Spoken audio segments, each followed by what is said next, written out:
Introduction, Materials, and Procedure. The lab has students examining resonant frequencies using both open tubes and closed tubes with adjustable lengths, L. There are two main parts to the lab. Find the fundamental frequency of an open tube and then calculate the speed of sound, and then using that value, calculate the fundamental frequency of a closed tube and compare it to the experimentally found frequency.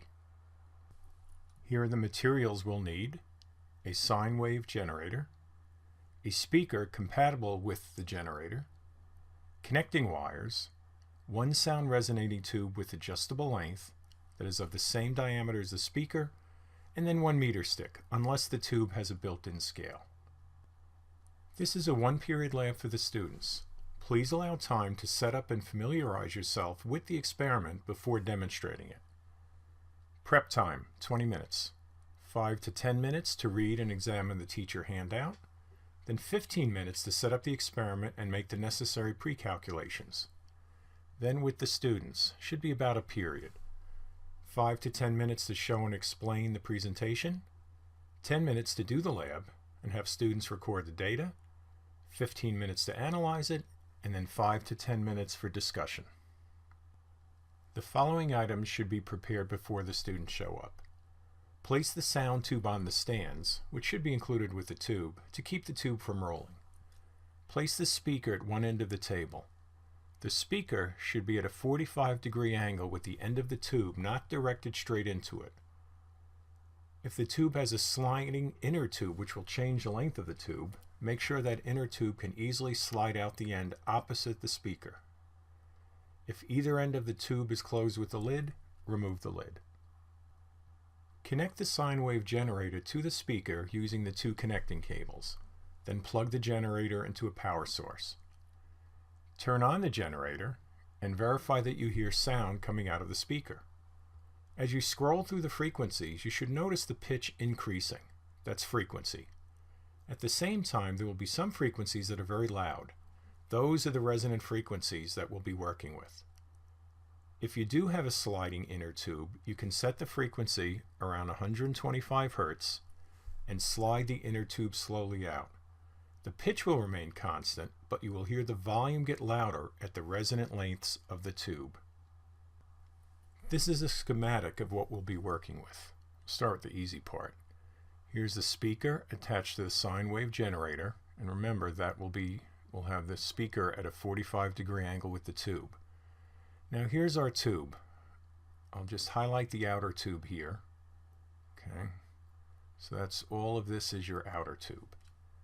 And now that I've shown it, I'll erase it so we can see some more things. We can put a cap here to make it a closed tube. So the inner tube here, this dashed line right here, if we pull that out, this cap moves further out. Let's say it moves to there. So now we have a closed tube, because this is open over here. So our closed tube will be this. And again, let me erase other things. So here's our closed tube, and we'll measure the length of the closed tube from here. Lots of arrows here. The length of the closed tube goes from here to right here. And this again, that'll be where your cap is. And what else do we have here? We have small stands so the tube doesn't roll. And when, again, just to remind you, if we cap it here, the closed tube length is just this distance here. When both are open, when this is open and this is open, our total length of the tube will be like this. And of course the inner tube can go farther out like that, in which case the length of the tube is longer. Start with the sine wave generator at around 50 Hz. You should be able to hear that sound coming out of the speaker. Tell the students this is what 50 Hz sounds like. If you have time, you can decrease the frequency of the sound. Humans can hear as low as 10 Hz.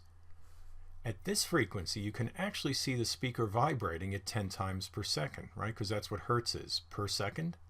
And this would be 10 oscillations per second.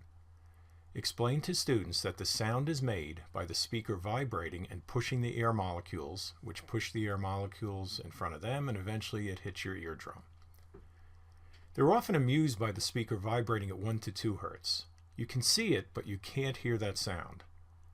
Returning to 50 Hz, the speaker vibrates faster than you can see, which is 50 times per second. Students may want to touch the speaker. This is not recommended. The cone on the speaker is made of delicate paper and can easily rip. From 50 Hz, slowly increase the frequency. You can hear the pitch increase, but as you increase the frequency, you will find there are times when the volume of the sound gets very loud. That's a resonant frequency. The fundamental frequency is reached when you hear the first loud volume of sound. So this is somewhat qualitative, right? And even though we can't see it, the speaker is vibrating the air so that exactly a half number of wavelengths for an open tube fits in the tube. This is a standing wave, so the sound is continually reinforced and becomes very loud. First part of the lab, finding the speed of sound with the open tube. Explain to the students that all you have to find the speed of sound is the sine wave generator and the tube. Ask them how that's possible. Hopefully they'll come up with using this equation here. The frequencies, the resonant frequencies, F sub n equals NV over 2L, where n is an integer. Have a student measure and record the length of the tube in the data table, and we'll show that in a few slides. Have students listen as you increase the frequency of the speaker. Start from 0 Hz. Make sure they listen for the first place when the waves resonate. That's the loud sound. Once everyone agrees that the waves are resonating, have them record the frequency. For your reference, and don't let the students know this, the fundamental frequency can be predicted by using this equation right here, right, which we showed here, and set V equals 340 meters per second because we know the speed of sound. L is the length of your tube and n equals 1. This will enable you to know roughly what frequency they should hear the loud noise at, the louder sounds. Since you started from 0 Hz, the recorded frequency is the fundamental frequency of the tube, n equals 1. That's the first loud sound. Let students know this, then give them the length of the tube that you recorded earlier. Have them calculate the speed of sound and put that in the chart. Compare their value to the actual value of the speed of sound. Discuss potential sources of error with the students. Sources of error to discuss with your students after they come up with some. The speed of sound in air is nominally 343 meters per second. However, it is dependent on air temperature, humidity, and air pressure. There's no simple way to determine precisely what the speed of sound is in your lab. There are equations which will find the speed of sound in dry air, but these do not consider humidity and pressure changes. Also, the lab relies on the ear or your students' ears to find the loudest sound. And this is unreliable, as each person may hear the sound differently. Finally, we use the sine wave generator. There is no way to check that the frequency being produced is actually the frequency stated by the generator.